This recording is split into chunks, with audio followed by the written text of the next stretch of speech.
One shotgun blast killed 419 ducks in a single second. That's not Hollywood exaggeration. That's not frontier tall tale. That's a sworn account from Maryland market hunter Augustus Todd, describing a coordinated volley from 4 punt guns on Chesapeake Bay, sometime in the 1880s. The conventional story tells us the Wild West was conquered by 6-shooters and repeating rifles, by Colt revolvers and Winchester carbines, carried by lawmen and outlaws in dusty frontier towns. But the most devastating weapon ever aimed at American wildlife wasn't pointed at buffalo or bears or the outlaws of Tombstone. It was a shotgun so massive it had to be mounted on a boat, with a 2-inch bore diameter that fired 2 pounds of lead shot in a single thundering blast. By the 1870s, one market hunting operation was killing 15,000 canvasbacks in a single day on Chesapeake Bay. At the peak of this carnage, restaurants in San Francisco sold over 182,000 green-winged teal in a single season. This wasn't hunting. This was industrialized slaughter, and the profits drove it to a scale that nearly erased entire species from the North American continent. Picture the Susquehanna Flats on the northern Chesapeake Bay, November 1882, approximately 2 hours before dawn. The water temperature hovers near 40 degrees Fahrenheit. A light fog hangs over the surface like a burial shroud, and somewhere in that gray murk, a raft of maybe 2,000 canvasback ducks floats on the dark water, feeding on the wild celery beds that made this particular stretch of Maryland the most prized duck hunting ground in North America. The birds have traveled over 1,000 miles from breeding grounds in the prairie pothole region of Saskatchewan and Manitoba. They've survived hawks, weather, and exhaustion to reach this wintering spot where their ancestors have gathered for millennia. Tonight, their journey ends. A punt boat, 14 feet long and barely 18 inches deep, glides silently toward the flock. The vessel draws only a few inches of water, designed specifically to navigate the shallow flats where ducks congregate. The hunter lies flat on his belly, hand paddles barely breaking the surface, propelling himself forward with movements so slow they register as drifting debris to any bird watching from the water. At the bow of this narrow craft sits a weapon that looks more like a piece of field artillery than any shotgun. 10 feet of reinforced steel barrel, a bore diameter of 1 3/4 inches, and 110 pounds of gun that will kick back hard enough to push the entire boat several feet through the water when fired. The hunter has already packed the muzzle with 1.5 pounds of black powder and 2 pounds of number 6 shot. To put that in perspective, a modern 12-gauge shotgun shell contains approximately 1 1/4 ounces of shot. This punt gun load equals roughly 25 12-gauge. Shells fired simultaneously. The effective killing range extends to 50 yards. The spread pattern at that distance covers an area roughly 30 feet wide. Anything living within that pattern dies. The hunter aims by shifting his body weight, raising or lowering the muzzle an inch at a time, using the entire boat as his aiming platform. At 40 yards, he deliberately bumps his paddle against the gunwale. The ducks raise their heads in alarm. The trigger clicks. For a single instant, the fog lights up like a lightning strike. The roar echoes across the water, and then the surface is covered with floating bodies. Some birds are killed instantly. Others flutter and splash in the darkness, wounded, waiting for the hunter's retriever dog to finish what the gun started. This was market hunting at the peak of its mechanical efficiency. Keep those canvasbacks floating on the Susquehanna firmly in mind. In 10 minutes, we'll return to calculate exactly what their deaths were worth in 1882 dollars and why that calculation drove the entire enterprise. To understand how punt guns came to devastate American waterfowl populations, you first have to understand the economics that made bird meat more valuable than it had any right to be. After the Civil War ended in 1865, America industrialized at a pace that changed the physical landscape of the continent within a single generation. Rail networks expanded from 35,000 miles of track in 1865 to over 190,000 miles by 1900. Refrigerated rail cars, first developed for shipping beef from Chicago stockyards, appeared in practical form during the 1870s. Suddenly, a duck killed on the Texas Gulf Coast on Tuesday morning could sit on a white tablecloth in a New York restaurant by Friday evening, still fresh enough for discriminating diners who would pay premium prices for wild game. The market followed the technology with predictable results.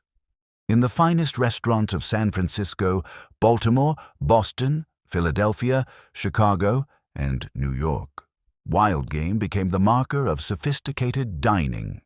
Canvasback duck, specifically birds that had fed on wild celery, developed a flavor so prized by gourmets that a single pair sold for $5 at Delmonico's in Manhattan, the most prestigious restaurant in America. Adjust that price for inflation and you're looking at roughly $130 for 2 ducks in today's currency. Redheads, a similar diving duck species, commanded $3.50 per pair in Baltimore markets. Green-winged teals sold for premium prices in San Francisco. At those margins, commercial hunters had every incentive to kill as many birds as physically possible in the shortest amount of time, and the punt gun made killing efficient beyond anything natural selection had prepared waterfowl to survive. The guns themselves were custom-made monsters, each one unique, crafted by local gunsmiths who scaled up standard fowling piece designs to dimensions that border on the absurd. Most specimens weighed between 100 and 150 pounds. The smallest practical models ran 60 pounds and fired 3/4 of a pound of shot. The largest exceeded 200 pounds, with bores stretching to 4 inches in diameter and shot loads approaching 4 pounds per blast. A London gunsmith catering to wealthy sportsmen in Victorian England advertised models firing 2.5 pounds of shot from a 1.5-inch bore, claiming kills of over 50 birds per discharge. The standard American market hunting gun measured 10 to 12 feet in overall length, with a bore diameter between 1.5 and 2 inches, somewhere between 4 gauge and 1 gauge on the measurement scale used for standard shotguns.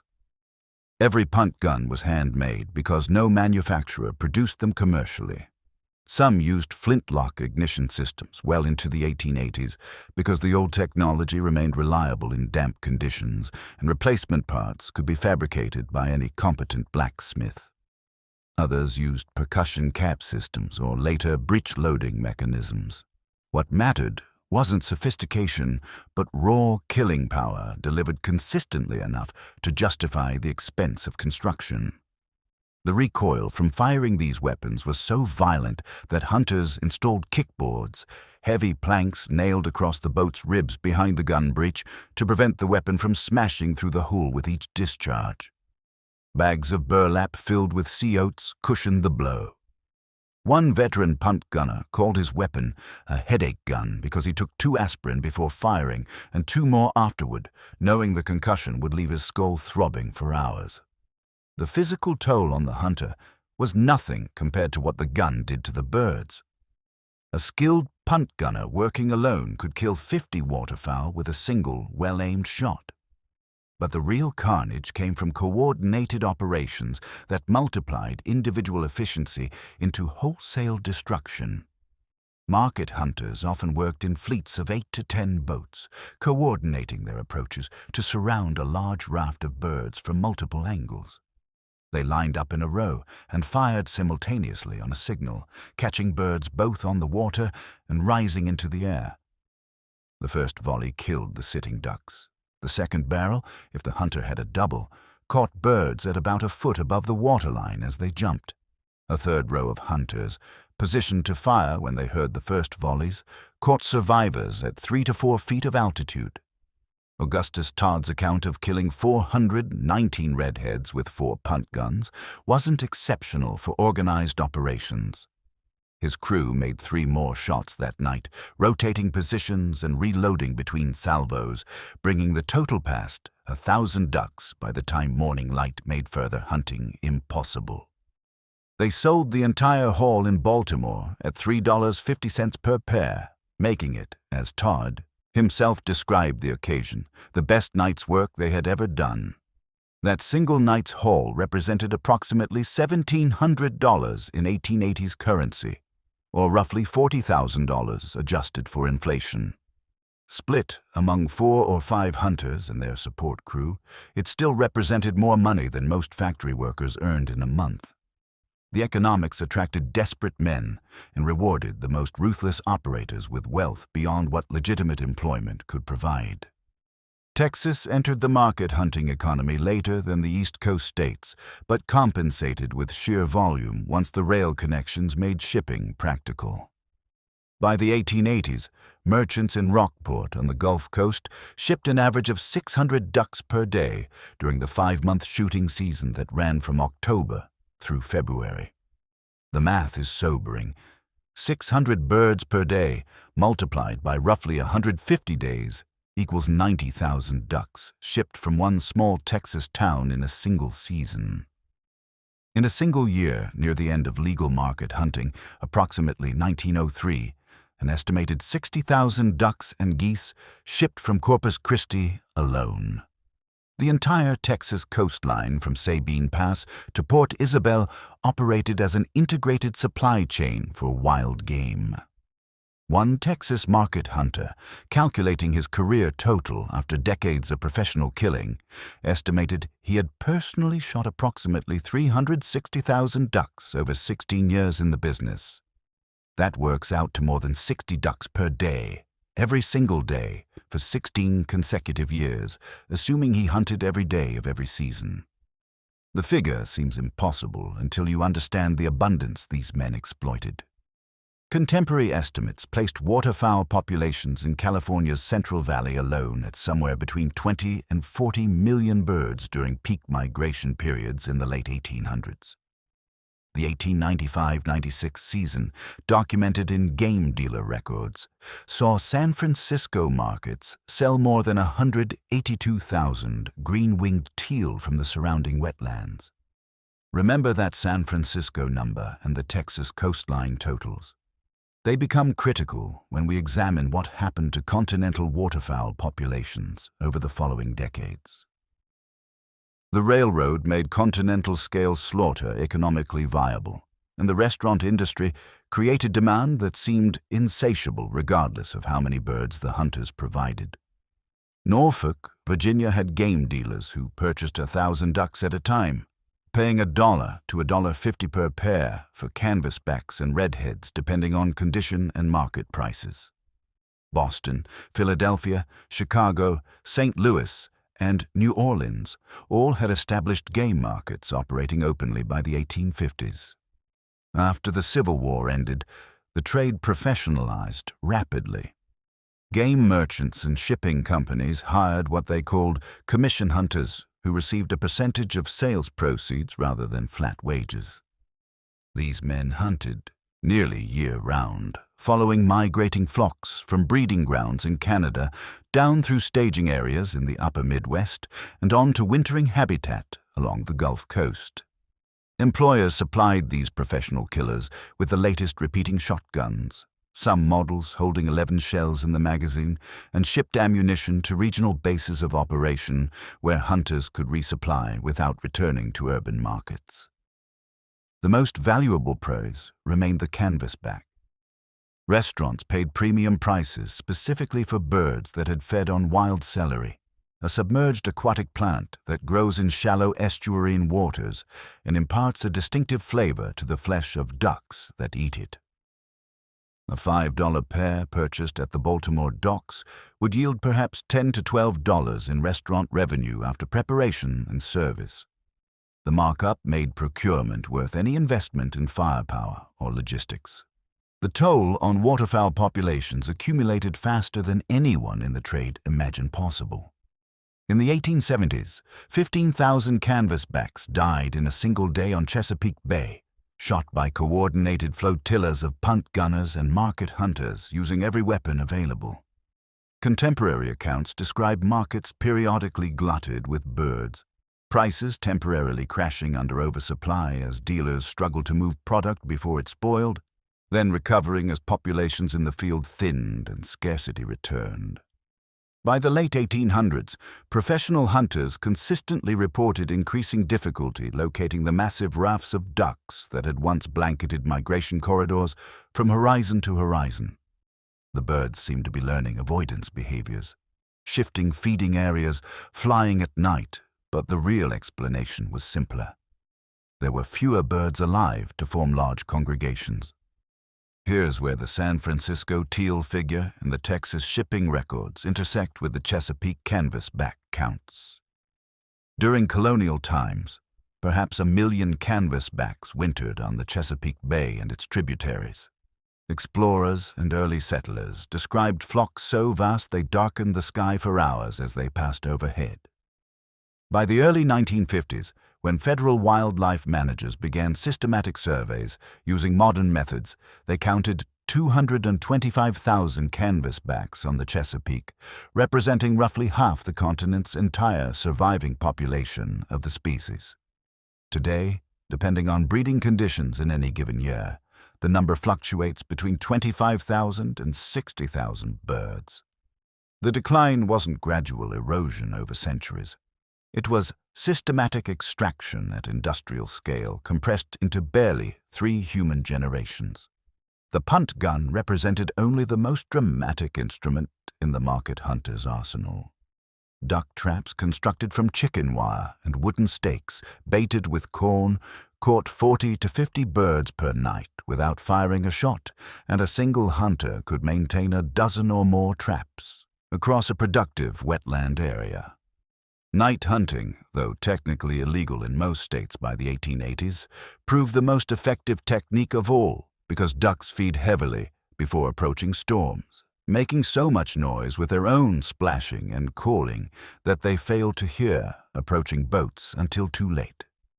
Hunters mounted bright lights on boat bows to mesmerize waterfowl swimming on the surface, similar to how deer freeze in headlights, allowing point-blank shots into confused, blinded flocks. Battery guns arranged anywhere from 3 to 12 large-gauge shotgun barrels in a fan configuration attached to the bow of a boat, firing sequentially after the first trigger pull to catch birds at different heights as they rose from the water in panic. Sink boxes, floating platforms designed to sit at water level with the hunter lying concealed inside, allowed hunters to position themselves directly amid resting flocks. Every technique was optimized for volume over any consideration of sustainability or population impact, and the business model demanded ever-increasing volume simply to maintain profit margins as bird populations declined, and hunters had to work harder to locate shootable concentrations. By 1900, the cumulative damage had reached proportions that alarmed even men who made their living from wildlife exploitation. One widely cited estimate placed the surviving continental waterfowl population at roughly 150 million birds total, down from what had likely been 3 to 4 times that number before commercial hunting began in earnest after the Civil War. The wood duck, one of the most heavily hunted species in eastern North America, because it nested in accessible bottomland. Hardwood forests, rather than remote northern marshes, approached extinction in several states. Ornithologists working for newly established natural history museums published increasingly urgent warnings that several species would not survive another decade of unregulated commercial hunting at prevailing kill rates. The hollow boom of punt guns had echoed across Chesapeake Bay, the Mississippi River Valley, California's Central Valley, the freshwater marshes of Lake Erie, and the brackish coastal marshes of Louisiana and Texas for half a century.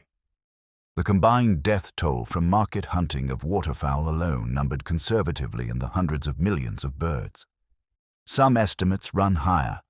The passenger pigeon, once the most abundant bird in North America, with flocks numbered in the billions, was hunted to extinction during this same period. The last confirmed wild passenger pigeon was shot in 1901. The last captive bird died in 1914. The market hunters demonstrated conclusively that no species, regardless of initial abundance, could withstand unlimited commercial exploitation aided by industrial technology. But waterfowl, weren't the only birds feeding the American appetite for wildlife products. While market hunters killed ducks and geese, for restaurant tables, a parallel industry targeted wading birds for their feathers. The millinery trade, manufacturing hats for fashionable women, was worth $17 million annually by 1900 and employed over 83,000 workers in the United States alone. Fashion dictated that ladies' hats feature elaborate decorations of feathers, wings, and sometimes entire stuffed birds. By 1886, an estimated 5 million birds died annually just to supply American hat makers, with additional millions killed for European markets. 50 North American species faced commercial hunting specifically for their plumage rather than their meat. The London feather market, which one prominent American conservationist called the Mecca of the feather killers of the world, consumed feathers from nearly 130,000 egrets in a single 9-month trading period. Plume hunters targeted rookeries during nesting season because the display feathers that male egrets grow for courtship were most valuable precisely when birds were raising young. Hunters shot adults and left nestlings to starve or be eaten by predators. A rookery of several hundred birds could be completely destroyed in 2 or 3 days of concentrated shooting. The snowy egret and great egret populations of North America collapsed. More than 95% of great egrets in the United States were killed by hunters before effective protection arrived. Egret plumes sold for $32 per ounce in 1915, roughly equivalent to the contemporary price of gold. Public awareness of the slaughter built slowly through the 1880s and 1890s. Sport hunters, who pursued game for recreation rather than commercial profit, and who had different values regarding fair chase and sustainable harvest, began organizing opposition to market hunting practices. In 1896, Boston socialites Harriet Hemingway and her cousin Minna Hall read about the devastation being wrought on bird populations and decided to act. They consulted the Blue Book, Boston's social register of prominent families, and launched a series of tea parties at which they urged fashionable women to stop wearing feathered hats. 900 women joined their boycott of the plume trade within months.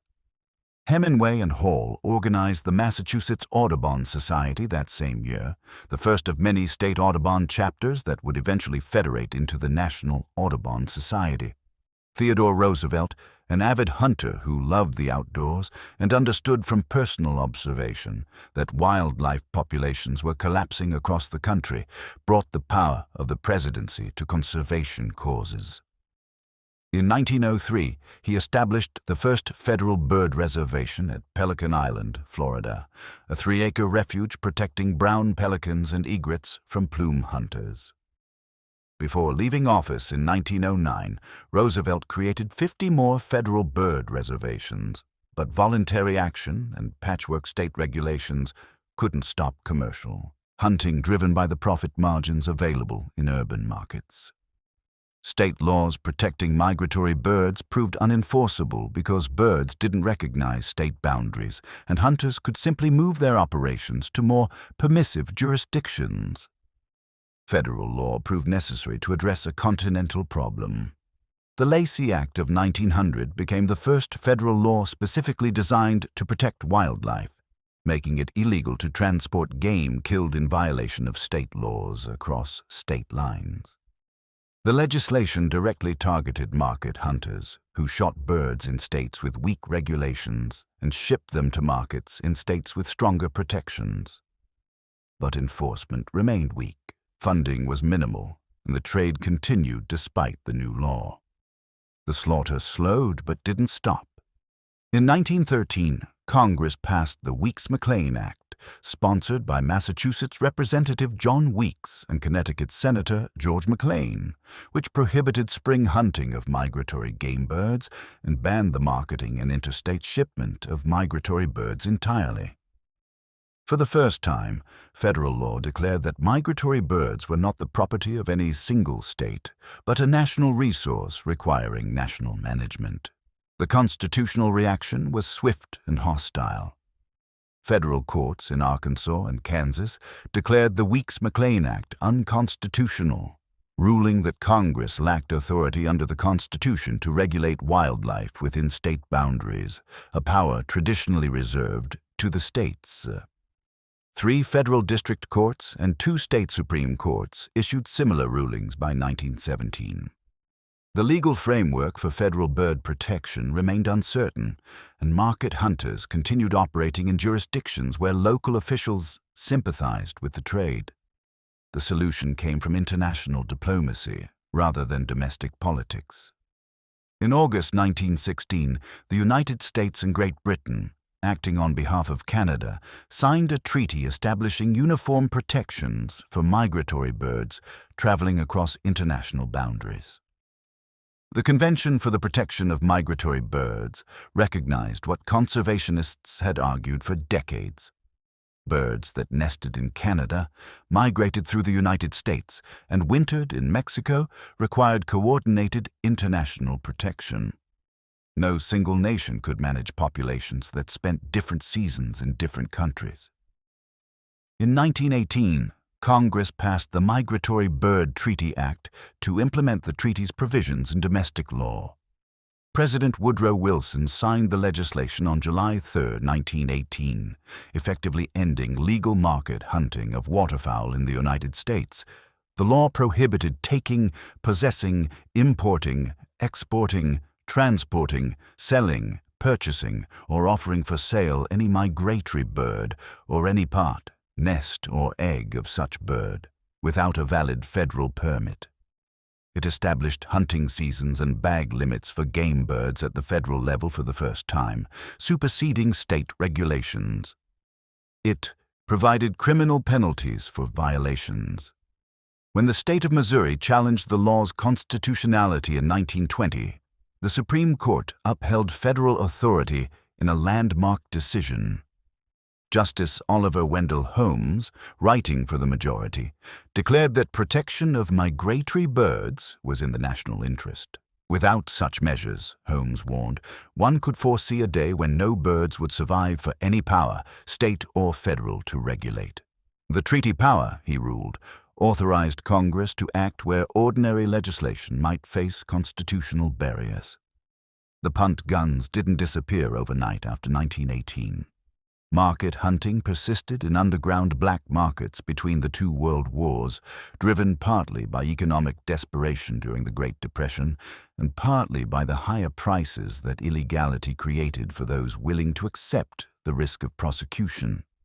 The 1918 law actually increased the value of black market game by eliminating legal competition.